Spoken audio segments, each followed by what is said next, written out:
In the sprawling palaces of ancient Persia, where gold adorned every surface and silk draped from towering columns, there existed a darkness that no amount of wealth could illuminate. Behind the ornate doors of the royal harem, a systematic horror unfolded, one that would make even the cruelest battlefield seem merciful by comparison.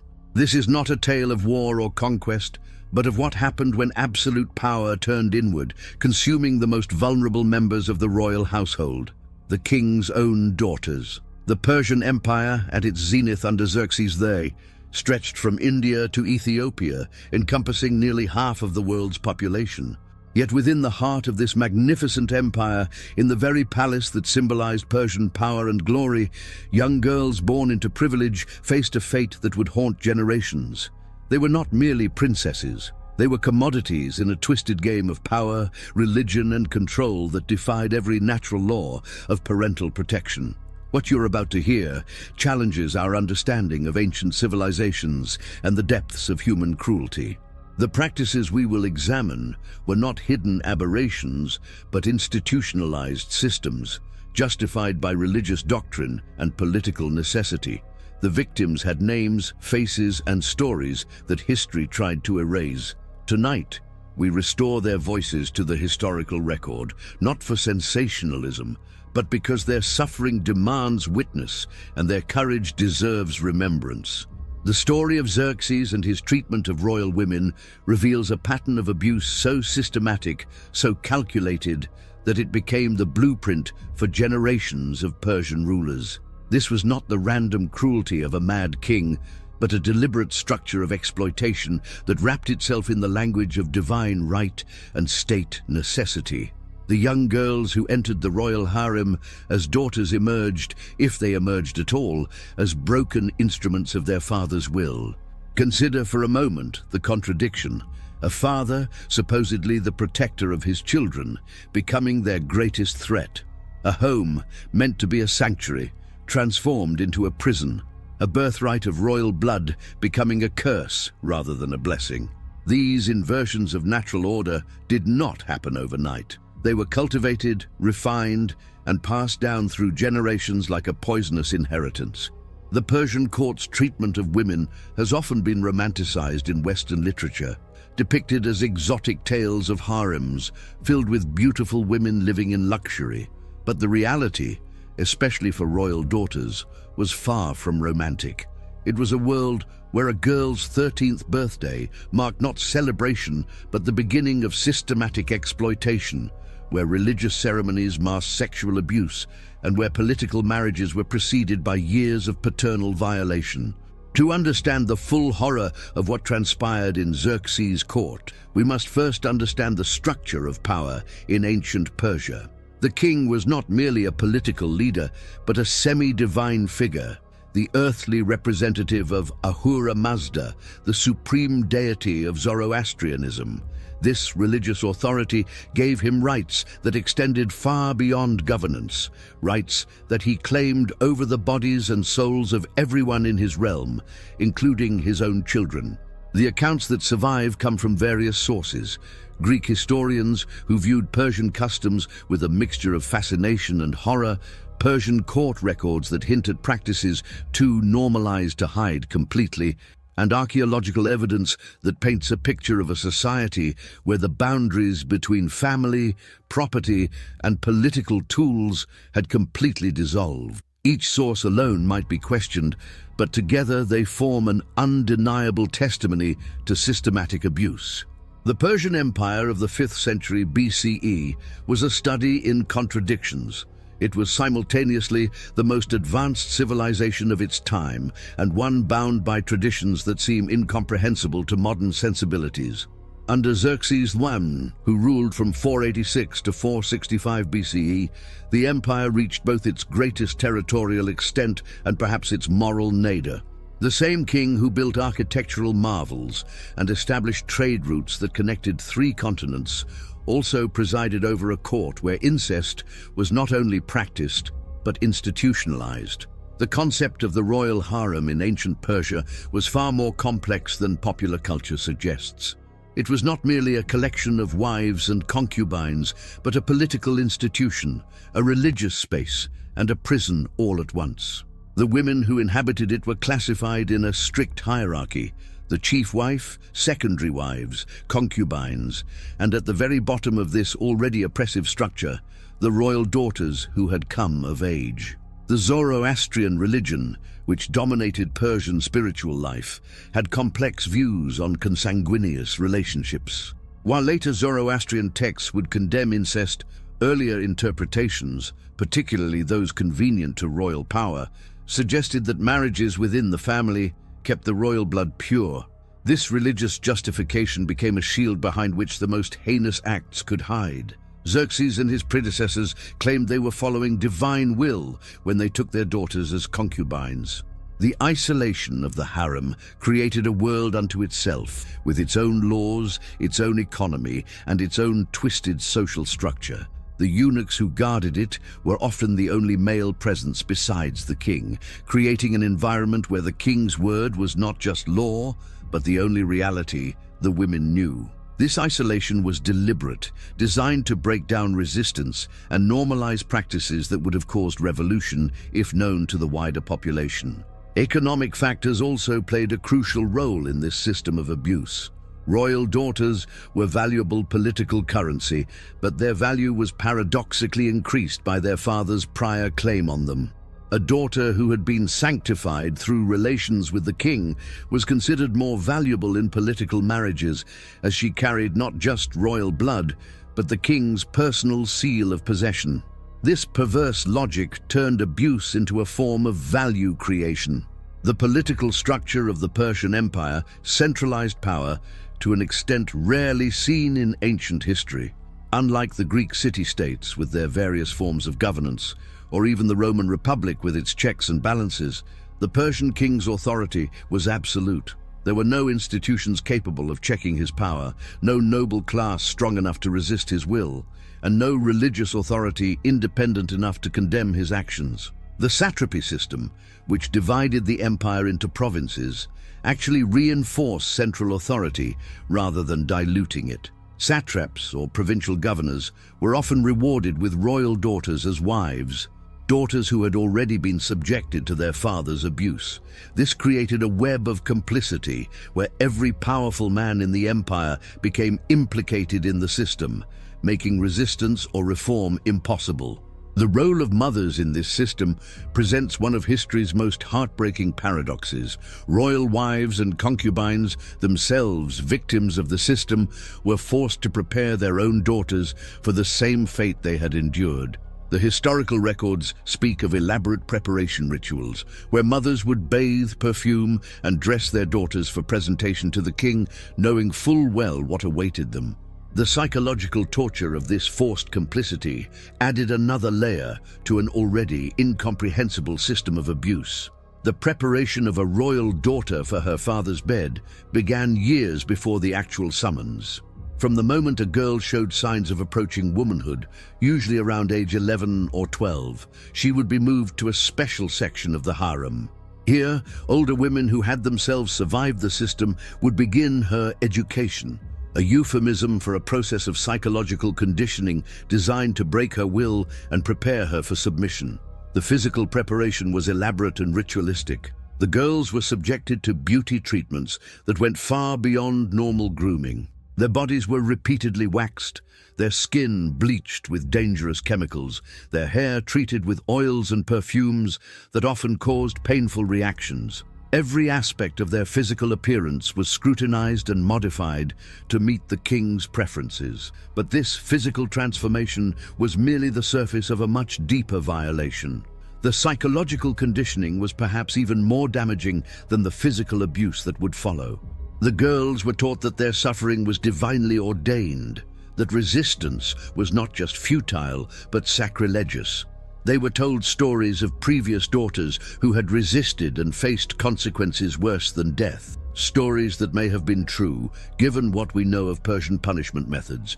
The message was clear: submission was the only path to survival.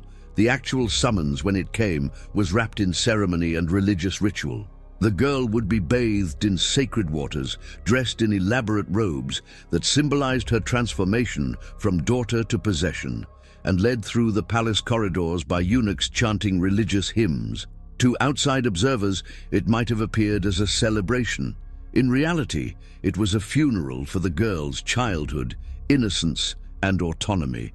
What happened in the king's chambers is documented only in fragments, but those fragments paint a picture of systematic, ritualized abuse. The encounters were not brief violations, but extended ordeals that could last days. The king would assert his ownership through various acts of domination, each designed to reinforce the girl's status as property rather than person. Physical violence was common, justified as necessary to break the girl's spirit and make her suitable for her future role.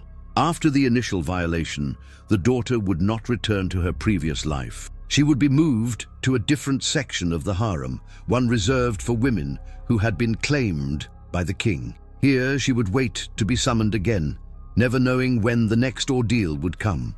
Some girls were summoned frequently, others left to wonder if their abandonment was a blessing or another form of torture. The physical consequences of this abuse were severe and often permanent. Medical texts from the period, while circumspect in their language, describe treating royal women for injuries consistent with violent sexual assault. Pregnancy was common, and the children born from these unions occupied a strange position in the royal hierarchy, acknowledged as royal blood, but marked by the circumstances of their conception. But perhaps the most insidious aspect of the system was how it perpetuated itself. Daughters who had been abused by their fathers were then given to nobles and satraps who continued the cycle of abuse. They were explicitly instructed that their primary value lay in producing children and serving their husbands' desires, no matter how degrading. The trauma was not just individual but generational, passed down from mother to daughter like a cursed inheritance. Among the many victims of Xerxes' depravity, the story of one girl stands out in the historical record, though her name appears in various forms across different sources. We will call her Amidas, as some Persian texts do, though this may have been a title rather than a personal name. Her story survives because it intersected with political events that Greek historians considered worth recording, providing us a window into the personal horror behind palace walls.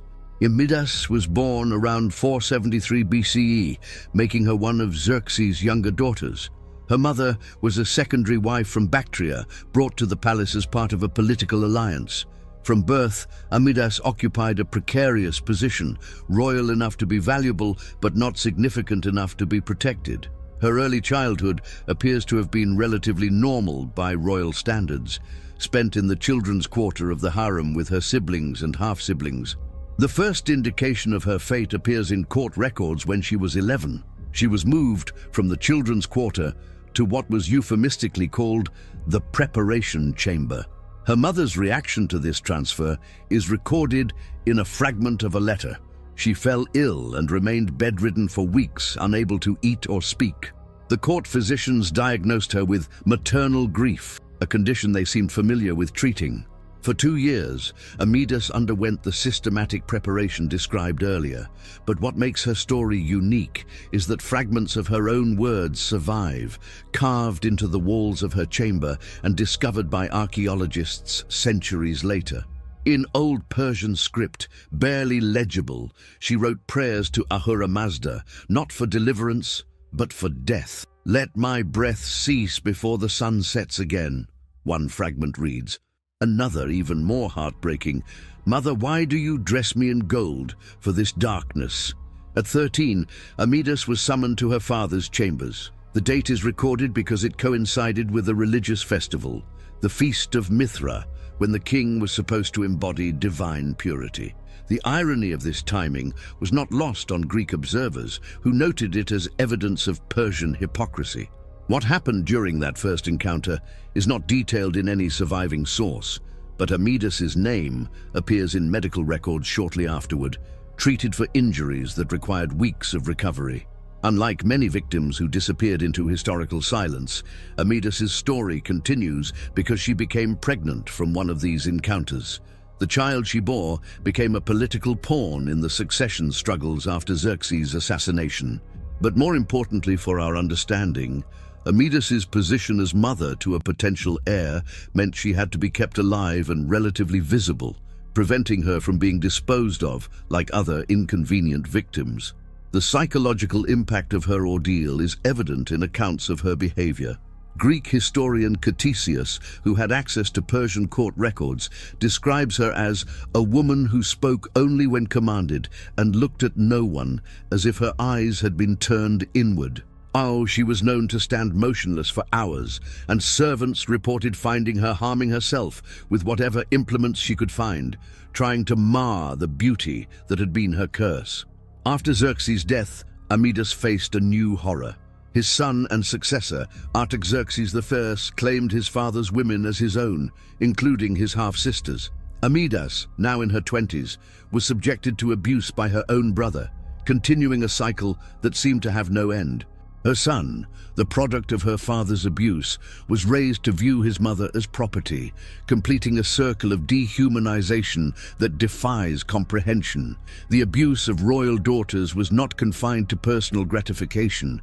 It was systematically weaponized for political purposes. Xerxes understood that a daughter who had been broken by her father would be a compliant tool in political marriages, unlikely to forge independent alliances or resist her husband's will.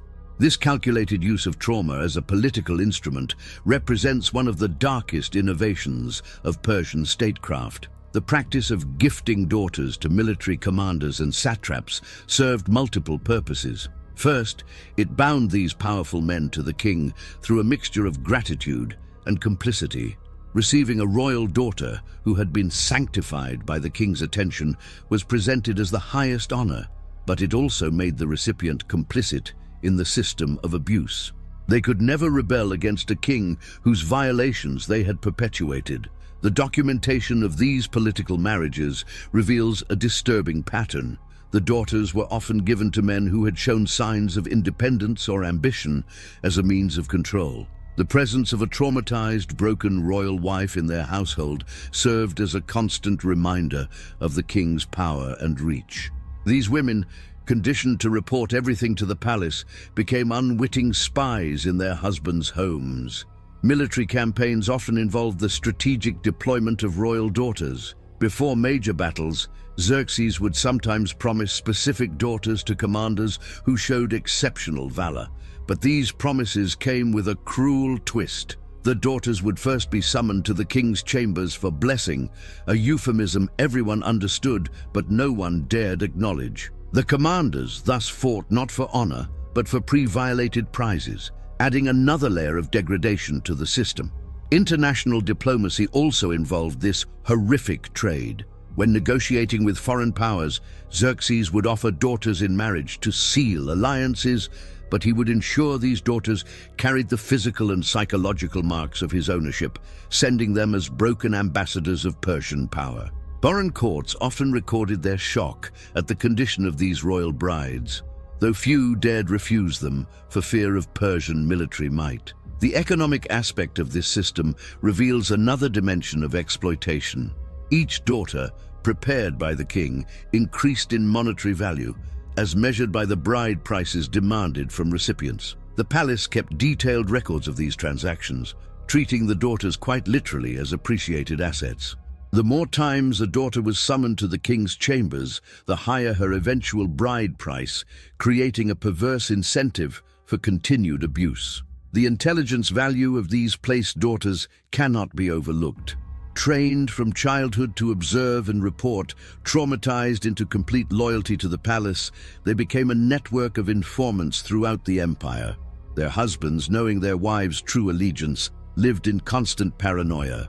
This served Xerxes' purposes perfectly, keeping his nobles and commanders off balance and unable to organize resistance. Perhaps most disturbingly, this system created a hierarchy among the victims themselves.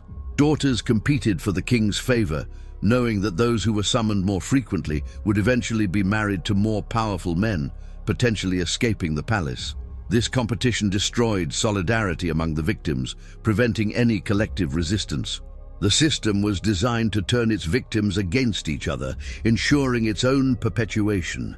The religious framework that enabled these atrocities deserves careful examination, not to excuse the inexcusable, but to understand how systematic evil embeds itself in social structures. Zoroastrianism, as practiced in Xerxes' court, had been twisted to serve royal prerogatives. The concept of Hvaitvadatta, which originally referred to marriage within the community of believers, was reinterpreted to justify incestuous relationships within the royal family. The king's role as the earthly representative of Ahura Mazda, the supreme deity, was expanded to include rights over all aspects of his subjects' lives. Court theologians argued that just as Ahura Mazda had absolute dominion over creation, the king had absolute dominion over his realm, including the bodies of his own children. This theological framework made resistance not just treasonous, but blasphemous. Ritual purity, a central concept in Zoroastrianism, was paradoxically used to justify the most impure acts. The king's divine nature was said to purify anything he touched, transforming violation into sanctification. Young girls were told they were being blessed by the king's attention, that their suffering was a form of religious devotion.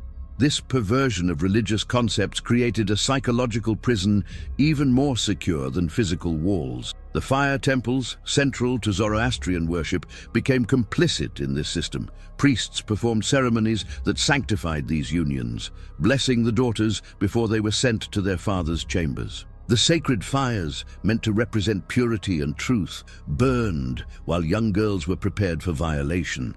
The contrast between the religion's stated values and its practical application in the royal court could not have been starker. The concept of divine bloodlines played a crucial role in justification. The royal family was believed to carry the sacred blood of the first kings, blessed by Ahura Mazda himself. Keeping this blood pure through interfamily unions was presented as a religious duty. The suffering of individual daughters was framed as a necessary sacrifice for maintaining the divine nature of royalty. Religious festivals often coincided with the most egregious violations, as if the perpetrators sought divine sanction through timing. The New Year festival of Nowruz, celebrating renewal and purity, frequently saw multiple daughters summoned to the king's chambers. The Feast of Mithra, honoring the god of contracts and justice, became occasions for the king to renew his claims on his daughters. The blasphemy of these associations was apparent to outside observers, but invisible to those within the system. The religious education of royal daughters focused heavily on submission and sacrifice. They were taught that their highest spiritual achievement would be complete surrender to the king's will. Religious texts were selectively interpreted to emphasize female subservience and the divine nature of male authority. The girls were essentially programmed from childhood to see their abuse as a form of worship. Even death offered no escape from religious manipulation. Daughters who died as a result of abuse were declared martyrs who had achieved spiritual perfection through their suffering. Their names were inscribed in temple records as examples of proper devotion. This posthumous glorification of victims served to encourage living daughters to accept their fate, promising them eternal honor in exchange for earthly suffering. The system Xerxes perfected did not die with him. His assassination in 465 BCE might have offered hope for change, but his successors inherited both his throne and his practices. The institutionalized abuse of royal daughters continued through successive generations, each adding their own refinements to the machinery of exploitation. The trauma became embedded in the very structure of Persian royalty, passing from father to son like a cursed inheritance. Artaxerxes I, who succeeded Xerxes, had witnessed his father's treatment of his sisters throughout his childhood. Rather than being repelled by these practices, he'd been conditioned to see them as normal, even necessary for maintaining royal authority. Upon taking the throne, he claimed his father's women, including his half-sisters, as his own. The daughters who had hoped for liberation with Xerxes' death found themselves passed to a new abuser who knew their history and exploited their already broken spirits. The children born from these unions faced unique psychological challenges. They were products of incest, often knowing the circumstances of their conception, yet were raised to perpetuate the same system. Sons were taught that their sisters were future possessions, while daughters grew up knowing their fate was sealed from birth. The psychological damage was not individual but collective, affecting entire generations of the royal family. Succession struggles after Xerxes' death added another layer of horror for royal daughters. Different factions would claim daughters as proof of their legitimacy, using them as living symbols of their right to rule.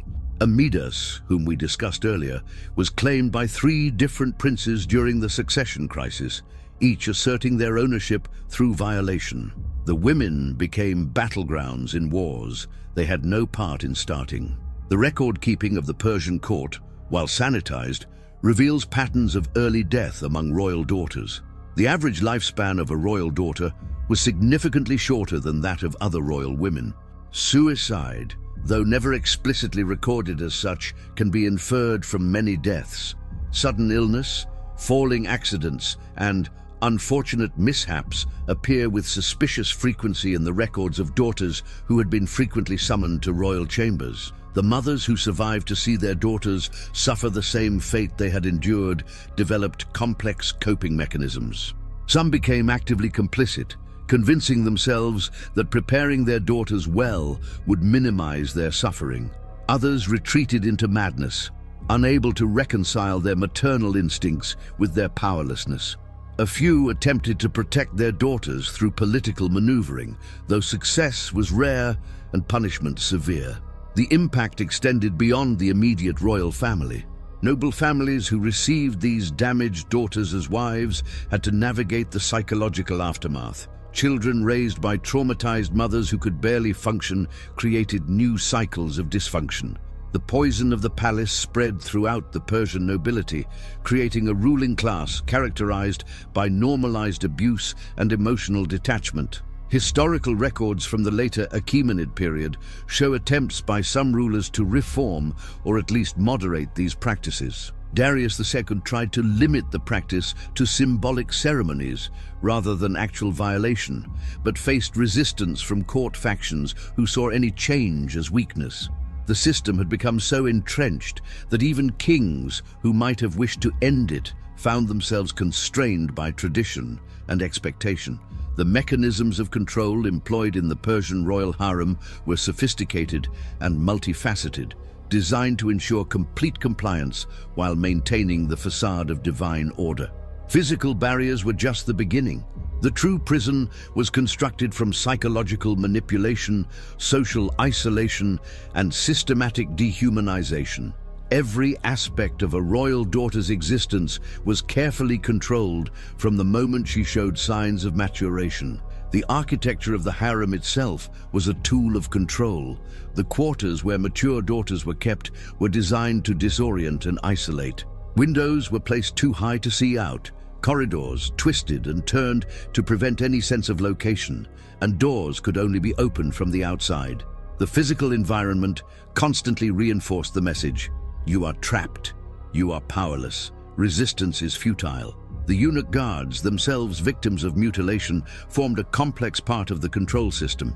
These men, castrated in youth to serve the palace, were both sympathetic to the women's plight and complicit in their abuse. They were the only male presence most daughters knew besides their father, creating a distorted view of masculinity. Some eunuchs showed kindness, others cruelty, but all were ultimately agents of the king's will. Food and water were carefully controlled, used as tools of reward and punishment. Daughters who showed resistance might find their meals reduced to bread and water, while those who displayed compliance received delicacies. The uncertainty of provision created a constant state of anxiety. Some daughters developed eating disorders, either refusing food as their only form of protest or overeating when food was available, unsure when the next meal would come. Sleep deprivation was systematically employed to break resistance. Daughters could be summoned at any hour, keeping them in a constant state of exhaustion and fear. The unpredictability of summons meant they could never fully rest. Many developed severe insomnia, afraid to sleep lest they be caught unprepared. This chronic exhaustion made resistance even more difficult and clouded their ability to think clearly. The use of drugs and intoxicants added another layer of control. Before being sent to the king's chambers, daughters were often given wine mixed with opiates to make them more compliant. These substances, presented as calming draughts or sacred preparations, left the girls disoriented and unable to fully remember or process what happened to them. Over time, some became dependent on these substances, adding addiction to their list of chains. Information control was absolute. Daughters were forbidden from learning to read or write beyond basic levels, preventing them from recording their experiences or communicating with the outside world. The fragments we have from Amidus, scratched into walls, were extraordinary exceptions. Most daughters lived and died without leaving any record of their thoughts, their suffering, or their resistance. Their voices were systematically silenced. The clothing system served as both identification and humiliation. Different colors and styles marked a daughter's status, whether she had been summoned yet, how frequently, whether she was currently in favor or disfavor. These visual markers ensured that everyone knew each woman's history at a glance, making privacy or dignity impossible.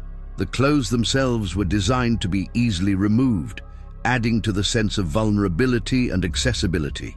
Beyond the sexual abuse that formed the core of their suffering, royal daughters endured various forms of physical and psychological torture designed to ensure complete submission.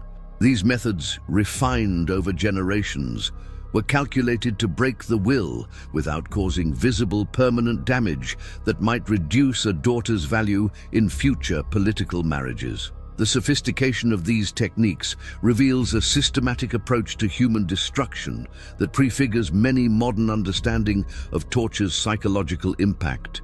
Sensory deprivation was frequently employed as punishment for any sign of resistance. Daughters could be placed in completely dark chambers for days or weeks, with food pushed through a slot. The isolation and darkness caused hallucinations, panic attacks, and sometimes permanent psychological damage. When finally released, many were so grateful for human contact that they would comply with anything to avoid being returned to the darkness. Water torture, though leaving no permanent marks, was another tool in the arsenal of control. Daughters might be subjected to near-drowning experiences, held underwater until the point of unconsciousness, then revived. This process, repeated multiple times, created a profound fear response that could be triggered by something as simple as the sound of running water. The psychological impact lasted long after the physical experience ended. Forced witnessing of punishment inflicted on others was a particularly cruel form of psychological torture. Daughters were made to watch as their servants, and sometimes their own mothers or sisters, were punished for real or imagined infractions. The message was clear: your compliance protects not just yourself, but those you care about. This created a web of traumatic responsibility that made resistance feel selfish and dangerous. Temperature extremes were used to break down physical and psychological resistance. Daughters might be locked in rooms that were either freezing cold or suffocatingly hot, their clothing removed to increase their discomfort. The inability to regulate their own body temperature created a sense of helplessness that extended beyond the immediate physical discomfort. Some developed permanent sensitivity to temperature changes as a result. Humiliation rituals were regularly conducted to destroy any remaining sense of self-worth. Daughters might be forced to perform degrading acts in front of court audiences, presented as entertainment for visiting dignitaries, or made to publicly declare their gratitude for the king's attention. These public humiliations served the dual purpose of breaking the individual victim and warning other daughters of the futility of resistance. The threat of mutilation, while rarely carried out, hung over every interaction. Daughters were reminded that beauty was their only value, and that the king could destroy that beauty at whim. Some were shown instruments of disfigurement, told detailed descriptions of what could be done to them. The fear of losing the only thing that might eventually secure them a marriage and escape from the palace was a powerful tool of control. Psychological manipulation extended to creating false hope and then destroying it. A daughter might be told she was to be married and freed, allowed to prepare and even meet her supposed future husband, only to have the arrangement cancelled at the last moment. This cycle of hope and despair was repeated until the victims learned to expect nothing, to hope for nothing, to exist in a state of perpetual resignation. One of the most tragic aspects of this system was how it corrupted maternal bonds and female solidarity. Mothers, themselves victims of the system, were forced into the role of preparing their daughters for the same fate. This forced complicity created a complex dynamic of guilt, resentment, and twisted love that destroyed the natural mother-daughter relationship. The system's genius lay in making its victims into its perpetrators. The older women in the harem, those who had survived decades in the system, formed a hierarchy of their own. Some became harsh enforcers, perhaps believing that preparing girls properly would minimize their suffering. Others retreated into silence, unable to participate, but powerless to prevent. A few tried to offer comfort and protection where they could, though always within the constraints of the system. The chief wife often held theoretical authority over the harem, but this power was illusory when it came to protecting royal daughters from the king. Some chief wives attempted to use their influence to moderate the king's behavior, but most learned that showing too much concern for the daughters could result in their own fall from favor. The system forced women to choose between their moral instincts and their survival. Competition among mothers for their daughters to receive favorable treatment created another layer of moral corruption. Some mothers actively promoted their daughters to the king, believing that being in favor was better than being ignored and forgotten in the harem. This competition destroyed potential alliances among the women and ensured that collective resistance never emerged. The servants and attendants, often slaves or women from conquered territories, occupied the lowest rung of the harem hierarchy. They witnessed everything but could say nothing. Some showed kindness to the royal daughters when possible, small acts of humanity in an inhuman system. Others, brutalized by their own treatment, took out their frustrations on the only people with less power than themselves. Female physicians and healers who treated the daughters faced impossible ethical dilemmas. They saw the physical evidence of abuse, treated the injuries, and sometimes saved the lives of girls who wished to die. Yet speaking out would mean their own death and change nothing. Their medical records, carefully worded to avoid explicit acknowledgement of abuse, nevertheless provide some of our only documentation of the physical toll of the system.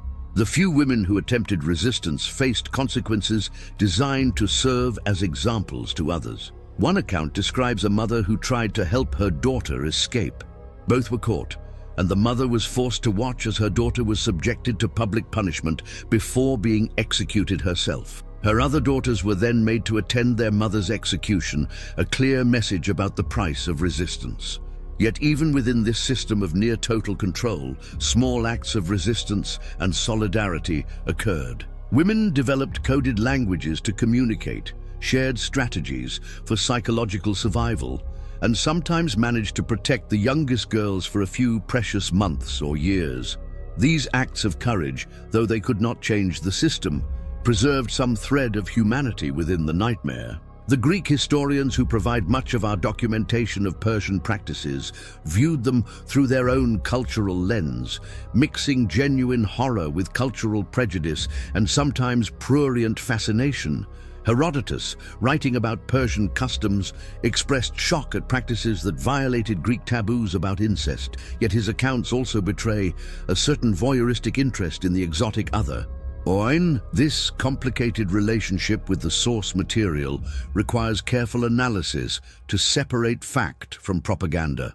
The Babylonians, who had been conquered by Persia but retained their own cultural practices, left records suggesting their disgust with Persian royal customs. Cuneiform tablets discuss the arrival of Persian princesses in Babylonian noble houses with a mixture of honor at the alliance and horror at the women's condition. One tablet describes a Persian princess who had to be taught how to look people in the eye, so thoroughly had she been conditioned to submission. Egyptian sources, particularly from the period of Persian occupation, provide another perspective. The Egyptians, with their own complex but different approach to royal sexuality and power, found Persian practices particularly abhorrent. Egyptian priests recorded their refusal to perform blessing ceremonies for marriages they considered sacrilegious, leading to significant tension between Persian rulers and Egyptian religious authorities. The Indian kingdoms on the eastern edge of the Persian Empire provide yet another viewpoint. Sanskrit texts from this period describe Persian emissaries seeking marriages with Indian princesses and the careful negotiations to ensure Indian women would not be subjected to Persian harem practices. These negotiations reveal that the reputation of Persian treatment of royal women had spread far beyond the empire's borders. Trade relationships were sometimes affected by Persian practices. Merchants from various cultures who dealt with the Persian court reported their discomfort with what they witnessed or heard. Some trading partnerships were reportedly terminated when merchants learned their goods were being used to prepare royal daughters. The economic impact of moral revulsion, while hard to quantify, appears in various commercial records of the period. Military alliances were complicated by the Persian practice of offering royal daughters to seal agreements. Some potential allies refused these offerings, understanding the implications. Others accepted, but treated the women with a kindness that stood in stark contrast to their treatment in Persia. The accounts of Persian princesses finding unexpected gentleness in foreign courts provide some of the few moments of light in this dark history. The Scythians, often portrayed as barbarians by both Greeks and Persians, left archaeological evidence suggesting they were appalled by Persian practices. Burial sites show Scythian nobles married to Persian princesses treated these women with unusual honor, perhaps in deliberate contrast to their treatment in Persia. Some Scythian leaders reportedly refused Persian princesses altogether, considering them cursed by their treatment. The Jewish exile community in Babylon, and later those who returned to Jerusalem under Persian rule, provides another perspective. Their texts carefully navigate the reality of living under Persian authority while maintaining their own moral codes. The Book of Esther, while not explicitly addressing the treatment of royal daughters, hints at the dangerous dynamics of the Persian court and the vulnerability of women within it. The fall of the Achaemenid Empire to Alexander the Great in 330 BCE did not immediately end the systems of abuse established by Xerxes and his successors. Alexander, in his attempt to fuse Greek and Persian cultures, adopted many Persian court customs, though Greek sources suggest he was horrified by some practices he discovered in the Persian royal harem. The women he found there, damaged by generations of abuse, presented a humanitarian crisis that challenged his vision of cultural synthesis. The Seleucid Empire, which inherited much of Persian territory after Alexander's death, faced the question of what to do with Persian royal customs. Some Seleucid rulers attempted to maintain modified versions of the harem system, while others rejected it entirely. The gradual dissolution of the systematic abuse of royal daughters took generations, with pockets of the practice persisting in various forms throughout the Hellenistic period. The Parthian Empire, which arose from the ashes of Seleucid rule, showed a complex relationship with Achaemenid traditions.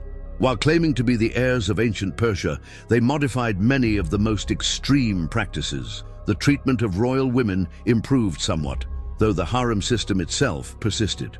The memory of Achaemenid excesses served as a cautionary tale, even as Parthian rulers struggled with their own versions of absolute power. The Sassanid Empire, the last pre-Islamic Persian empire, provides an interesting endpoint to this historical arc. Zoroastrianism experienced a revival under Sassanid rule, but with reformed interpretations that explicitly condemned the practices of the Achaemenid period.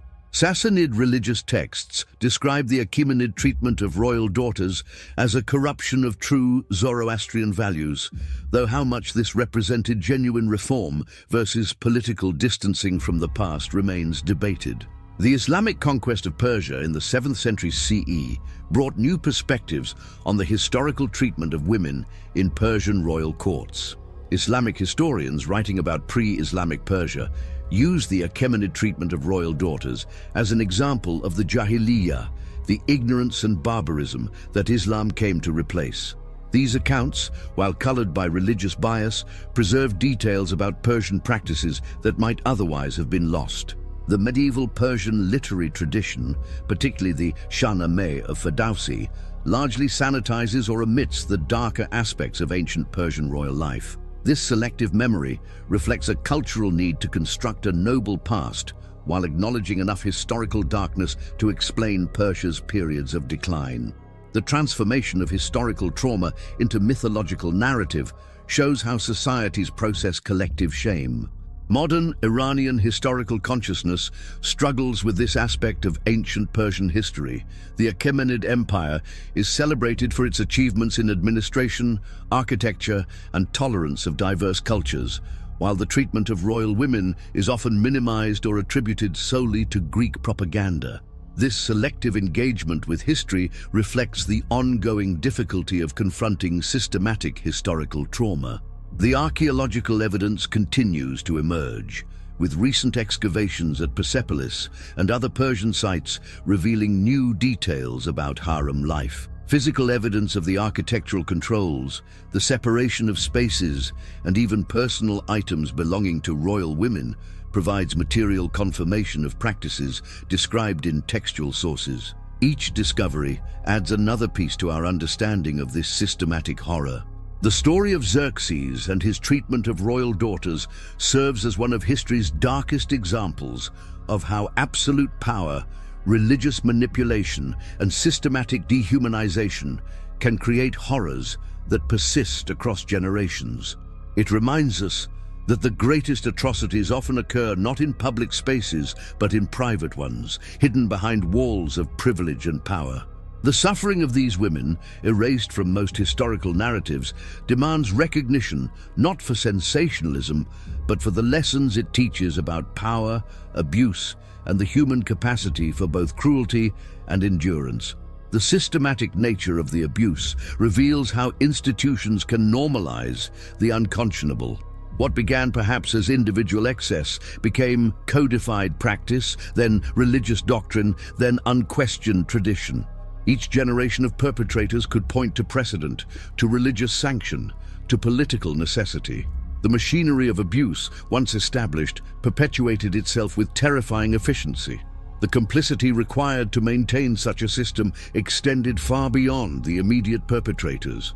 It required the silence of witnesses, the cooperation of religious authorities, the acquiescence of mothers, and the participation of an entire court structure. This web of complicity shows how systematic evil requires not just evil individuals, but the corruption of entire social structures. The voices of the victims, largely silenced by history, speak to us through fragments, scratches on walls, medical records, the observations of outsiders.